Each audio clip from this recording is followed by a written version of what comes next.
Coucou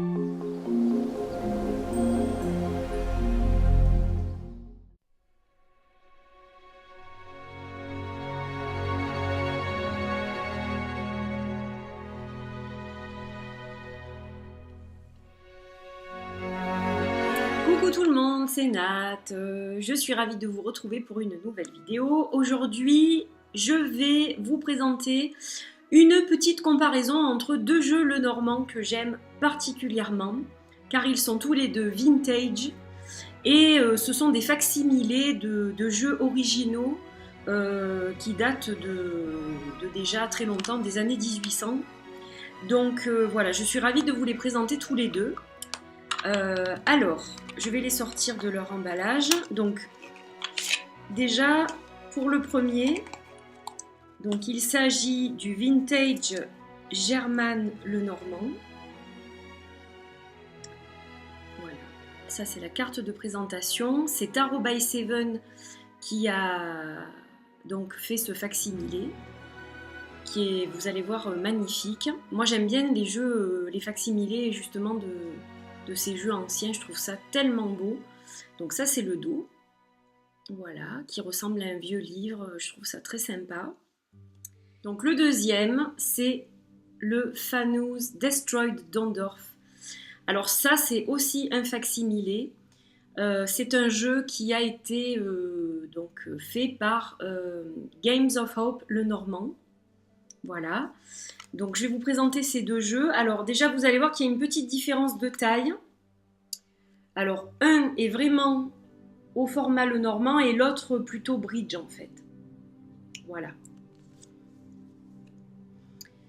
Alors avant de vous les présenter, donc ça c'est la boîte du Destroyed Dondorf. Donc c'est une boîte en carton normale mais enfin qui est quand même assez solide. Voilà, il y a une espèce de petite languette à l'intérieur qui permet de le sortir facilement. Et pour le Vintage German Lenormand de Tarot by Seven, il arrive dans une boîte en plastique comme ça, donc c'est très pratique pour le ranger. Et je pense qu'après, avec le temps, je leur prendrai des petits sacs qui font ancien, parce que je pense que quand même, ça sera plus sympa. Et pour le German, justement, je l'ai en mini, parce que j'adore les mini decks aussi. Et voilà, il est super chouette, il est de très bonne qualité. Et ça c'est le dos. Alors je suis pas fan du dos, c'est pas le dos que j'avais choisi, mais bon finalement je m'y habitue quand même. Voilà, comme c'est un mini, je l'ai plutôt en collector, donc voilà, finalement comme c'est vert et beige, donc ça fait aussi très vintage, ça me dérange pas trop quoi. Voilà, donc je l'ai reçu comme ça, mais je le trouve très joli en mini aussi. Voilà, donc ça c'était pour la petite anecdote.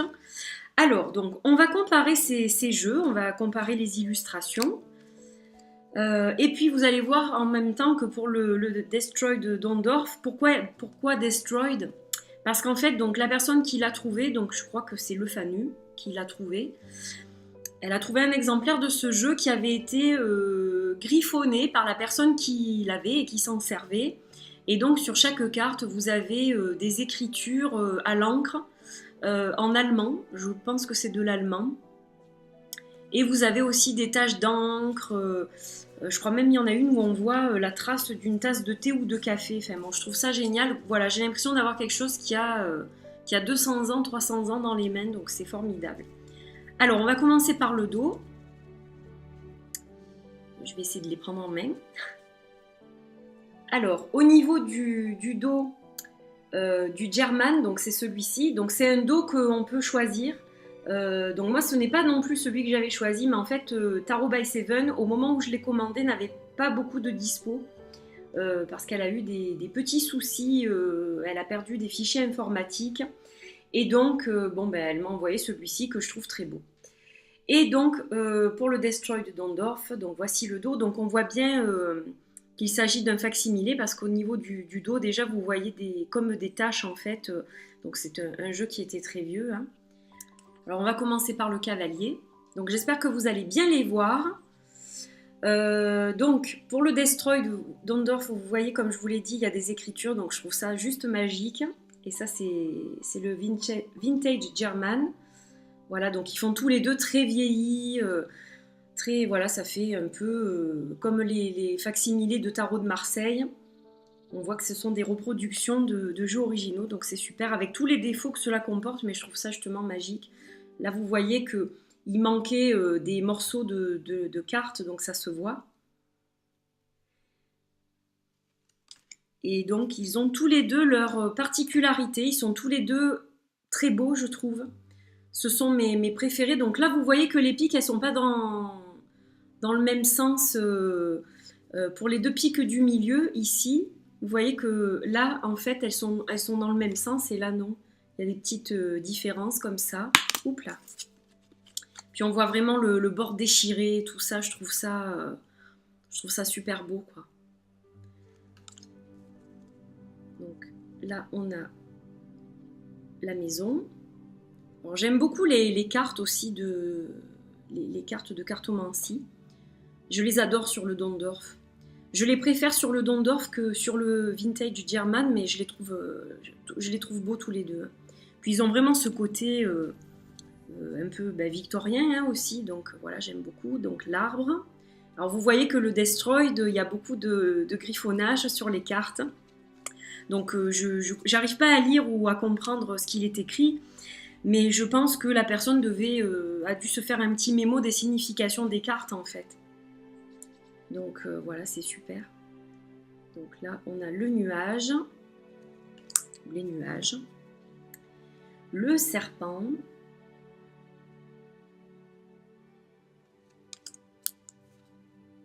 le cercueil. Alors, j'ai une préférence pour le Dondorf. Mais j'aime beaucoup le German aussi, je le trouve aussi très joli, j'aime bien les couleurs, puis il est passé, enfin les couleurs comme ça, passé, puis il fait vraiment très ancien quoi. Là vous voyez aussi la carte elle avait été arrachée, donc ça se voit au niveau de la copie bien sûr, mais je trouve ça plein de charme en fait. Donc la faux, la verge,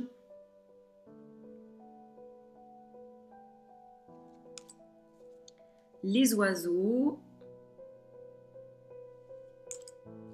l'enfant. Alors le Dondorf il est connu, hein. Je sais plus, c'est AGM ou je sais plus quelle maison d'édition qu'il a publié plusieurs fois. Moi je l'ai en plusieurs fois aussi. D'ailleurs vous aurez l'occasion de les voir quand je ferai ma vidéo sur la collection Le Normand. Le renard. Et donc vous verrez plusieurs Dondorf. Mais celui-ci a vraiment le sceau Dondorf. Et puis, bon, il est proche de l'original, hein, c'est le facsimilé. Bon, alors, il existe sans les ratures, les écritures, etc. Donc, je le prendrai peut-être aussi. Il y a plusieurs versions, en fait.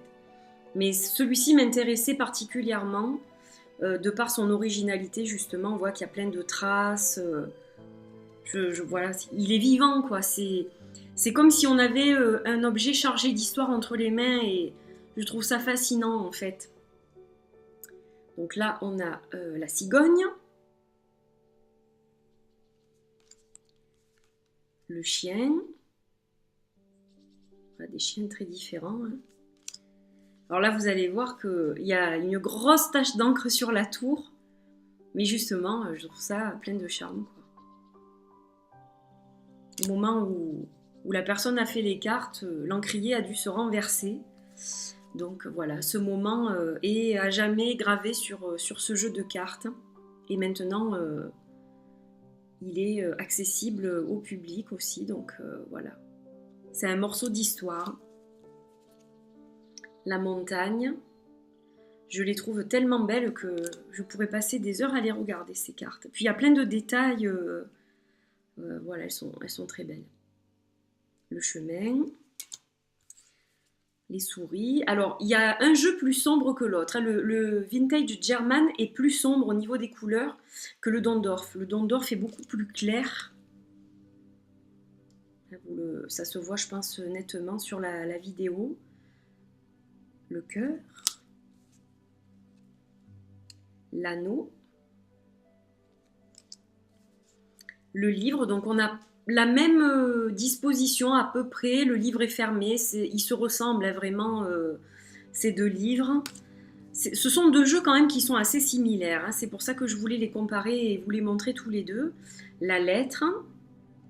Alors là, on arrive aux messieurs et aux dames. Donc dans chaque jeu, il y a 2 messieurs et 2 dames. Donc je trouve ça génial que les personnes aient pris la peine de faire 2 messieurs et 2 dames. Parce que pour les tirages actuels, c'est vrai que c'est bien pratique pour les tirages amoureux de personnes de même sexe déjà. Et puis si un homme se pose une question sur un autre homme, un collègue ou son frère, enfin, etc. C'est vrai que c'est bien de pouvoir avoir 2 hommes ou 2 femmes. Donc ça, c'est génial. Alors, donc, je vais vous les montrer. Donc là, vous avez 2 messieurs de chaque jeu. Alors, celui-ci, vous voyez que pour le German, il est de face, celui-ci de profil. Et donc, je vais peut-être vous les montrer séparément, là, parce que c'est vrai que sinon, vous n'allez pas bien voir. Donc déjà, pour le Dondorf, c'est mieux, je pense. Pour le Dondorf, donc vous avez 2 messieurs, donc un avec des cheveux plus clairs, l'autre avec des cheveux plus foncés. Donc il y a une carte, vous voyez, qui est l'original, donc qui a été écrite, et l'autre donc qui a été remasterisée et rajoutée puisqu'elle n'était pas dans le jeu original. Donc un des messieurs a les cheveux plus clairs que l'autre, voilà, ils ont la veste qui diffère un peu, et donc ils ne regardent pas dans le même sens. Donc là aussi, comme il y a une histoire de direction dans le normand, c'est bien pratique. Et là, c'est un peu pareil avec le German, donc vous voyez que le monsieur regarde d'un côté et de l'autre. Donc là, en fait, c'est la même image originale qui a été mise à l'envers, en fait. Là, on a gardé vraiment l'image originale sans la trafiquer trop. Pour les dames, ben, c'est un peu pareil. Donc là, vous avez 2 dames, donc habillées pratiquement pareil, il n'y a que le béret qui change, la couleur des cheveux est la même. Voilà, et puis donc pour le Vintage German, on a aussi la même dame, donc là encore pareil, c'est la même image à l'envers. Voilà, donc ça c'est bien pratique. Je trouve ça vraiment bien qu'il l'ait fait. Alors là on a le lys. J'aime beaucoup les cartes de cours dans ce jeu-là. Les cartes de cartomancie avec les personnages sont très belles. Là on a le soleil. Alors c'est pareil, j'ai une préférence, non pas pour celui-là, pour celui-ci. Je le trouve beaucoup plus illuminé que l'autre. On a la lune, je les aime beaucoup toutes les deux. La clé, donc vous voyez que ça se ressemble hein, quand même, les illustrations. Là on retrouve quand même presque le même type de clé, donc c'est la même époque. Hein. Là on a les poissons. L'encre. Avec de l'encre pour celle-ci. Et enfin la croix, là aussi on retrouve le même type de croix. Donc ce sont 2 jeux avec des illustrations qui sont vraiment assez semblables, je dirais. Donc un a des coloris plus passés, il y a vraiment cette couleur, il est très vieilli celui-ci. Il fait vraiment très très ancien quoi. Celui-ci aussi, mais avec des coloris au niveau des cartes plus clairs. Voilà, il l'est moins, quoi. Donc celui-ci, il a vraiment, comme je vous le disais, la taille d'un Lenormand. Donc pour les grands tableaux et tout ça, il est suffisamment petit. Lui est un peu plus grand, un peu plus large surtout. En fait, la hauteur reste la même, mais c'est surtout la largeur. Mais bon, c'est pas gênant, ça reste quand même des petites cartes. Hein. Voilà, donc très très beau tous les deux. Et puis vraiment, pour le grand tableau, le plus pratique, à la limite, c'est le petit. Quoi. Voilà, le tout petit, lui, il est vraiment pratique pour le grand tableau. Puis il est tout choupi. J'adore. J'adore. Alors, autre chose, c'est qu'il n'y a pas de titre sur les cartes. Vous avez dû vous en rendre compte quand j'ai passé les unes après les autres. Donc, en fait, on a le numéro chaque fois, le sceau, allemand et là aussi allemand du coup puisque Dondorf c'est allemand donc on a les sceaux et les cartes de cartomancie mais on n'a pas de titre voilà donc ça ce sont des facsimilés de Lenormand qui sont absolument magnifiques et je voulais les partager avec vous ça fait un moment que j'y pensais et voilà comme on m'a demandé récemment quand je ferai des vidéos sur mes jeux Lenormand Donc je commence par celle-ci parce que j'ai pas le temps de faire toute la vidéo sur ma collection avant les vacances. Je ferai ça tranquillement à la rentrée. Voilà, il y a beaucoup de vidéos que j'avais prévues avant de partir mais que je ne pourrai pas faire. Donc là je vais faire surtout les guidances, questions du lundi, et puis dès que je peux je vous fais une petite review ou un petit vlog, quelque chose comme ça. Mais voilà, je pars la semaine prochaine déjà, donc c'est vrai que c'est assez court pour faire tout ce que j'avais prévu. Donc il y aura plein de jolies choses, je l'espère, à la rentrée. Voilà. Voilà, cette vidéo est terminée. J'espère que vous avez eu plaisir à regarder et à partager avec moi ces images empreintes d'histoire et chargées de souvenirs de leurs propriétaires. Voilà, j'espère que ça vous a plu. Et puis, je pense à ma papillonnette qui a dû apprécier visuellement ces beaux jeux. Peut-être que tu les as d'ailleurs dans ta jolie collection aussi, parce que je sais que tu as énormément de jeux Lenormand, donc il est possible que tu aies ces deux-là également. Donc voilà, j'espère que ça vous a plu. Plein de bisous à tout le monde, et puis je vous retrouve très vite pour une autre vidéo. Prenez soin de vous et très bel été à tous. Bye bye!